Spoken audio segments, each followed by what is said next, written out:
Hello everybody. आज हम लोग क्लास 5 का लेसन नंबर 1 गांधी द महात्मा के बारे में पढ़ने वाले हैं। उससे पहले क्या आप लोग जानते हैं गांधी जी को महात्मा की उपाधि किसने दी थी? तो गांधी जी को महात्मा की उपाधि रविंद्रनाथ टैगोर ने दी थी, वो भी 6 मार्च 1915 को। और गांधी जी ने भी रविन्द्रनाथ जी को गुरुदेव कहकर पुकारे और उसके बाद सारा विश्व जो है उन्हें गुरुदेव कहकर ही पुकारते हैं। चलिए आगे बढ़ता हूँ। Let's begin. Read the following sentences. We should love all human beings. We मतलब हम लोग, should love all human beings सभी ह्यूमन बींग्स से मतलब मनुष्यों से प्रेम करना चाहिए। सेकंड है we must not neglect the old and weak. Neglect का मतलब होता है उपेक्षा या फिर अनादर करना। वी मस्ट नॉट हम लोगों को अपेक्षा या अनादर नहीं करना चाहिए। किनका? ओल्ड मतलब वीक, ओल्ड मतलब बूढ़े और वीक मतलब कमज़ोर। बूढ़े और कमज़ोर लोगों का अनादर या उपेक्षा नहीं करना चाहिए। We must speak the truth हमें हमेशा सच बोलना चाहिए। We should not harm others हमें किसी को हानि नहीं पहुंचानी चाहिए। We should respect elders. Elders मतलब होते हैं जो हमसे बड़े हैं, उनको हम लोग एल्डर्स बोलते हैं, तो बड़ों का सम्मान करना चाहिए। We must love our country. Country मतलब देश, तो हमें अपने देश से प्रेम करना चाहिए। तो ये सारी जो चीज़ें हैं ये हमें एक अच्छा और जिम्मेदार नागरिक बनाने की प्रेरणा देता है। So this sentences tell us about good action. ये सारे जो सेंटेंसेस हैं ये गुड एक्शन के बारे में बता रही हैं, गुड अच्छे कार्य के बारे में बता रहे हैं। Such action help us to spread love and peace among people. और इस तरह के जो एक्शन है, इस तरह के जो काम है, इससे क्या होता है देश में, है ना, या कह सकते हैं कि प्रेम और शांति का वातावरण चारों ओर छाता है ना। हम लोग आपस में जो लोग हैं उनके बीच भी प्रेम और सौहार्द बना रहता है। आगे बढ़ते हुए look at the picture of this 3 great man. Great man का मतलब होता है महापुरुष, है ना। यहाँ पे देखो पिक्चर में 3 महापुरुषों की छवि दी गई है, हमें उन्हें पहचानना है और उसके बाद मैचिंग करना है। तो great man given in the table all through their lives they worked for good of people. और पूरा जीवन इन्होंने लोगों की भलाई में ही लगा दिया। Match the following picture with their names. हमें क्या करना है, मैचिंग करना है इस पिक्चर को देखते हुए उनके नामों के साथ। जो पहला पिक्चर है वो किनका है ना, ये रविंद्रनाथ टैगोर जी का है। सेकंड जो पिक्चर है वो स्वामी विवेकानंद का, और थर्ड जो है वो महात्मा गांधी जी का है। आप लोग इसे जानते ही होंगे। और मैंने आपके लिए यहाँ पे वर्ड मीनिंग्स लिख दिए हैं। लव मतलब प्रेम, ह्यूमन बीइंग मतलब मनुष्य, नेग्लेक्ट मतलब उपेक्षा अनादर, स्पीक मतलब बोलना, ट्रुथ मतलब सच्चाई, हार्म मतलब नुकसान पहुंचाना, अनिष्ट करना, रिस्पेक्ट मतलब सम्मान करना, कंट्री मतलब देश, एक्शन मतलब क्रिया या फिर काम, पीस मतलब शांति, पीपल मतलब जनसमूह, स्प्रेड मतलब फैलाना, और ग्रेट मैन मतलब महापुरुष। चलिए अब नेक्स्ट पे बढ़ते हैं।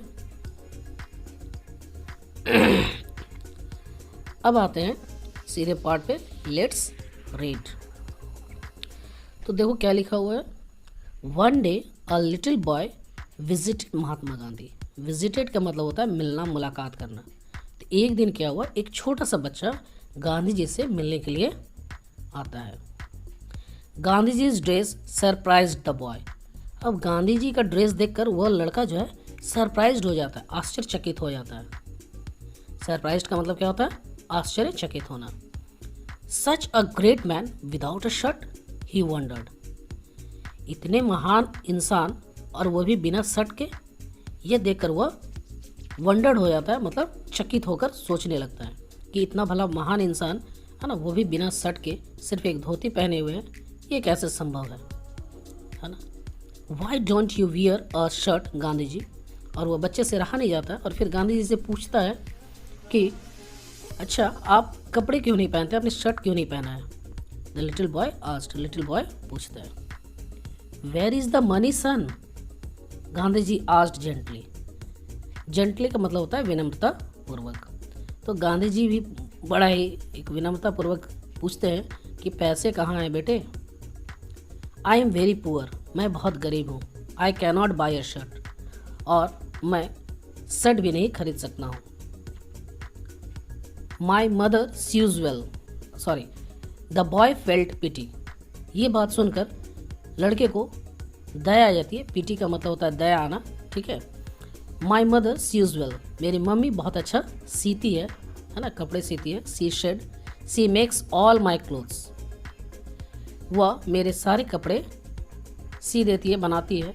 आई will ask her to sew a shirt for you, और मैं अपने मम्मी से कहूँगी कि आपके लिए भी एक शर्ट सिलवा दे। How many shirts can your mother make. अच्छा, फिर गांधी जी जो है वो पूछते हैं कि आखिर कितनी शर्ट्स तुम्हारी मम्मी बना सकती है। Just tell me how many you need, said the boys. तो जस्ट टेल मी, तब लड़का कहता है, लड़की की मासूमियत देखिए, वो लड़का फिर पूछता है कि अच्छा गांधी जी आप बताइए आपको कितने शर्ट की आवश्यकता है, कितने शर्ट की आवश्यकता है। बोलिए मेरी मम्मी सी देगी। She will make as many as you want, वो जितना चाहे आपके लिए उतना शर्ट बना देगी। Gandhi ji thought for a moment, thought मतलब होता है विचार करना, सोचना। तो गांधी जी थोड़ी देर के लिए सोचते हैं। देन ही सेड, और फिर वो कहते हैं, I have a very large family son, और फिर कहते हैं कि मेरा जो है एक बहुत बड़ा परिवार है। आई have 40 crore brothers and sisters, और मेरे लगभग 40 करोड़ भाई और बहन हैं। ये 40 करोड़ भाई बहन कौन है? तो हम लोग पूरे देशवासियों को ये एक फैमिली के रूप में देखते हैं। इतने महान इंसान थे, और इन्होंने भारत की दुर्दशा को देखते हुए, जब हमारे ऊपर अंग्रेज़ों का शासन चल रहा था, है ना, हम लोग काफ़ी निर्धन व्यतीत जीवन व्यतीत कर रहे थे, और उस समय देश को आज़ादी दिलाने के लिए गांधी जी ने प्रण किया था। और बहुत लोगों के पास कपड़े नहीं थे पहनने के लिए, तब उन्होंने भी प्रतिज्ञा ली थी कि मैं भी कपड़े नहीं पहनूंगा, सिर्फ एक धोती पहनकर ही पूरी ज़िंदगी उसने बिता दी। तो वो कहते हैं कि I have 40 crore brothers and sisters, मेरे जो हैं 40 करोड़ भाई और बहन हैं। Till every one of them has a shirt, how can I wear one, Gandhi ji asked. और फिर कहते हैं कि जब तक सबके पास एक शर्ट नहीं होगी पहनने के लिए, तो मैं फिर कैसे पहनूंगा। तो सभी को जब तक वो शर्ट नहीं पहना देते हैं, तब तक वो खुद भी नहीं पहनेंगे। The reply surprise the boy, 40 crore brothers and sisters. जो ये जवाब आता है ना, रिप्लाई, तो इससे लड़का जो है वह बिल्कुल आश्चर्यचकित हो जाता है। वो सोचता है बाप रे, 40 करोड़ भाई और बहन हैं। गांधी जी वॉज राइट, लेकिन गांधी जी बिल्कुल सही थे। After all Gandhi ji felt all the people of India were his family members, क्योंकि गांधी जी भारत के पूरे जन समूह को, या कह सकते हैं जो भारत के जितने भी नागरिक हैं, सबको वो अपना भाई और बहन समझते थे। ऐसी विचारधारा उनकी थी, है ना, बहुत ही कह सकते हैं कि उम्दा, बहुत ही अच्छा। हाँ, ऐसा सिर्फ महापुरुष व्यक्ति ही सोच सकते हैं। आगे बढ़ता हूँ।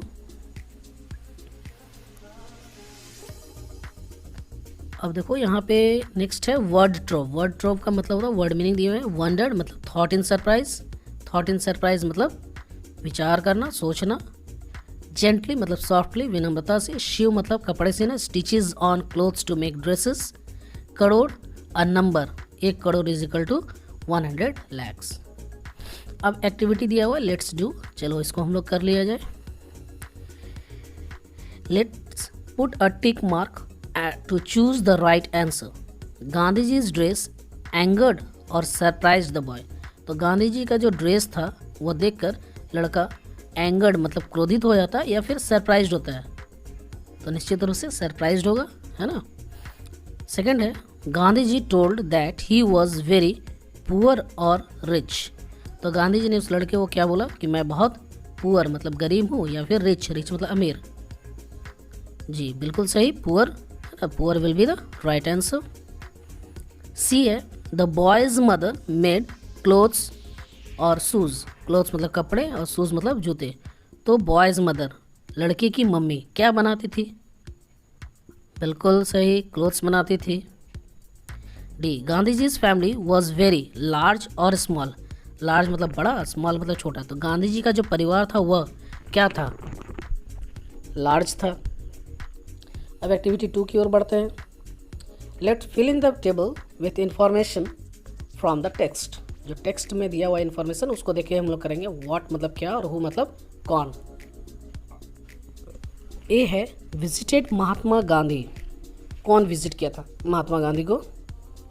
कौन मिलने आया था, मुलाकात करने आया था? तो इसका आंसर होगा ए लिटिल बॉय, एक छोटा सा लड़का मिलने आया था। बी है हु कुड सीव वेल। कौन अच्छा सीती थी?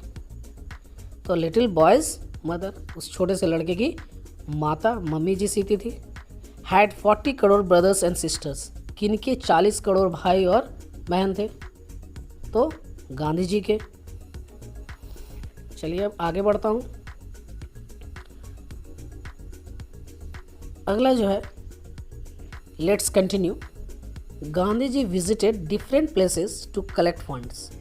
गांधी जी जगह जगह पर घूमने जाते थे ताकि फंड कलेक्ट किया जाए। फंड मतलब राशि, है ना, धन कलेक्ट किया जाए। किसके लिए?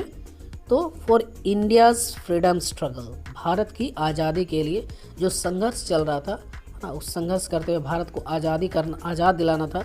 इसके लिए फंड की आवश्यकता थी, पैसे की आवश्यकता थी। और इसी के लिए गांधी जी जो हैं वह जगह जगह जाते थे और लोगों से चंदा इकट्ठा करते थे। वंस ही विजिटेड उड़ीसा, और एक बार इसी क्रम में वह उड़ीसा गए हुए थे।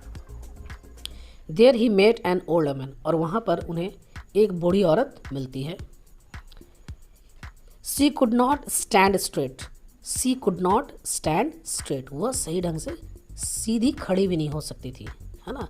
बूढ़ी औरत थी, झुकी हुई थी, और इसलिए वो सीधे ढंग से सही ढंग से खड़ी भी नहीं हो सकती थी।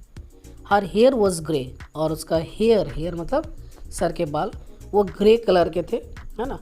बूढ़े हो गए थे तो बूढ़े होने के कारण जिस तरह से सफ़ेद बाल हो जाते हैं उस कलर का उनके बाल हो गए थे। हर साड़ी वॉज टॉर्न, और उसकी साड़ी भी जो थी वह फटी हुई थी। She went near Gandhi ji and touched his feet. फिर वो औरत जो है गांधी जी के समीप जाती है और उसके पैरों को छूती है। Then she gave him a coin, और उसके बाद गांधी जी को वह एक कॉइन देती है, एक सिक्का देती है। Jamnalal Bajaj duty was to keep the funds, और जमनलाल बजाज जो थे उनकी कार्य क्या थी? उनका जो ड्यूटी था वह था फंड्स को रखना, संभाल कर रखना, और सारे हिसाब वगैरह अच्छी तरह से वह संभालते थे। He asked Gandhi ji for the coin, और उसने गांधी जी से कॉइन मांगा कि दीजिए, मैं उसको भी कोष में जमा कर देता हूँ, रख देता हूँ। बट गांधी जी रिफ्यूज्ड, लेकिन गांधी जी रिफ्यूज्ड मतलब इनकार कर दिए। वो बोले नहीं, मैं इसे नहीं दे सकता हूँ। Jamnalal was surprised. अब जमनलाल सरप्राइज्ड हो गया क्योंकि उसने तो बहुत सारे पैसे रखे हैं, आज तक हिसाब में कोई गड़बड़ी नहीं हुई, तो भला ये कॉइन क्यों गांधी जी नहीं दे रहे हैं? उनके मन में ये विचार आ रहा था। तो वो तुरंत कहते हैं I keep 1000 of rupees. Jamnalal से, मैं हजारों रुपए रखता हूँ, आप एक कॉइन क्यों नहीं दे रहे हैं? तो आगे बढ़ते हुए तब गांधी जी का उत्तर जो आता है वह देखने लायक है। दिस कॉइन इज़ वर्थ, ये जो कॉइन है ये वर्थ मतलब बहुत ही कीमती है, अमूल्य है। Much more than those thousands, जितने 1000 रुपए भी तुम्हारे पास है उनसे कहीं ज़्यादा इसकी कीमत है। गांधी जी टोल्ड हिम, गांधी जी ने उन्हें बताया। If a man has lakhs he can give 1000 और 2। अगर किसी व्यक्ति के पास लाखों रुपए हैं तो वो भले ही 1000 2000 आराम से दे सकता है, उसे कोई तकलीफ नहीं होगी। But this coin was perhaps all she had, लेकिन ये जो कॉइन है शायद उस औरत के पास यही इसकी एक संपत्ति थी, और उसने भी वह सेक्रीफाइस कर दिया, बलिदान दे दिया, उसे भी वह दान में दे दी। तो ये दान जो था मतलब अपना सर्वस्व, अपना सब कुछ देने के बाद ये दी, और इसलिए ये जो इसका मूल्य है वह उन हजारों रुपए से कहीं ज़्यादा है।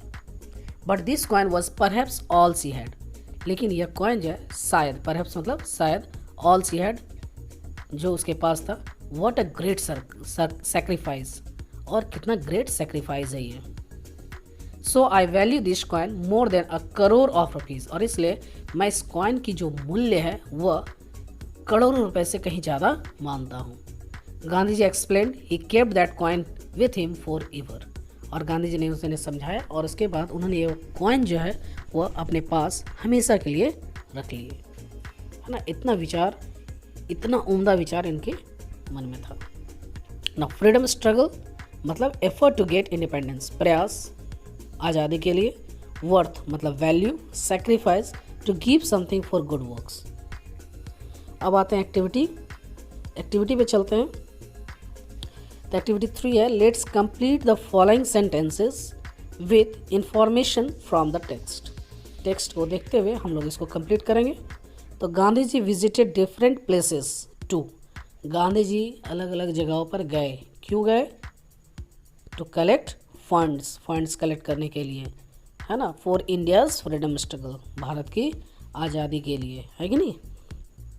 इन उड़ीसा गांधी जी मेट अ, अब यहाँ पे ध्यान देना है, मेट अ, यहाँ पे अ लगा हुआ है इसलिए हम लोग को लिखना होगा ओमेन हु वाज ओल्ड। अगर मैं यहाँ पे ओल्ड लिख देता, अगर यहाँ पे एन रहता तो फिर रखते एन ओल्ड ओमेन। चूँकि यहाँ पे ए पहले है इसलिए मुझे ओमेन लिखना पड़ा, ओमेन हु वाज ओल्ड, औरत जो कि बूढ़ी थी। सी नंबर है the old woman went near Gandhi ji and, वह जो ओल्ड ओमेन थी, बूढ़ी औरत थी, गांधी जी के समीप जाती है और क्या करती है? टच्ड हिज फीट, उनके पैरों को छूती है। जमनलाल आस्क्ड गांधी जी फॉर, जमनलाल जो है गांधी जी से मांगते हैं, क्या मांगते हैं? द कॉइन, वो सिक्का मांगते हैं। Activity 4 let's write T for true statement and F for false statement. ये हमें सही और गलत जो स्टेटमेंट है ना, यहाँ पे कुछ वाक्य लिखे, हमें ये पढ़कर देखना है कि इसमें से कौन सही है और कौन गलत है। अगर सही है तो उसके आगे हम लोग टी लगाएंगे, टी फॉर ट्रू, और एफ फॉर फॉल्स, फॉल्स मतलब असत्य। तो गांधी जी नेवर विजिटेड एनी प्लेसेस, तो गांधी जी नेवर कभी भी किसी जगह पर नहीं गए, तो ये वाक्य जो है ये गलत है, इसलिए हम लोग क्या लिखेंगे? False. The woman from Orissa wore a new sari, जो ओमेन थी उड़ीसा से वो एकदम नई साड़ी पहनी थी, ये वाक्य भी गलत है। हम लोग देखें कि वो जो औरत थी बूढ़ी थी और फटी हुई साड़ी पहनी थी, इसलिए ये भी वाक्य फॉल्स होगा। Gandhi ji got a coin from the old woman, Gandhi ji को 1 रुपया मिला, एक कॉइन मिला फ्रॉम द ओल्ड वुमन, उस बूढ़ी औरत से, ये वाक्य सत्य है, इसलिए इसके क्या होगा? टी लिखेंगे, ट्रू। डी है Jamnalal collected the coin from Gandhi ji, Jamnalal ने वह कॉइन जो है गांधी जी से कलेक्ट किया, गांधी जी से ले लिया, तो ये वाक्य भी गलत है, फॉल्स, क्योंकि हम लोग लास्ट लाइन में देखे थे कि वह कॉइन जो है गांधी जी ने अपने साथ हमेशा के लिए रखे। वर्ड मीनिंग को देखते हैं। वर्थ मतलब मूल्य, कीमत। परहैप्स मतलब शायद। ग्रेट मतलब महान। सैक्रिफाइस मतलब बलिदान। वैल्यू मान, कदर या फिर कीमत। फॉरएवर मतलब हमेशा के लिए। तो आज के लिए बस इतना ही। नेक्स्ट पार्ट 2 देखना ना भूलें। Thank you.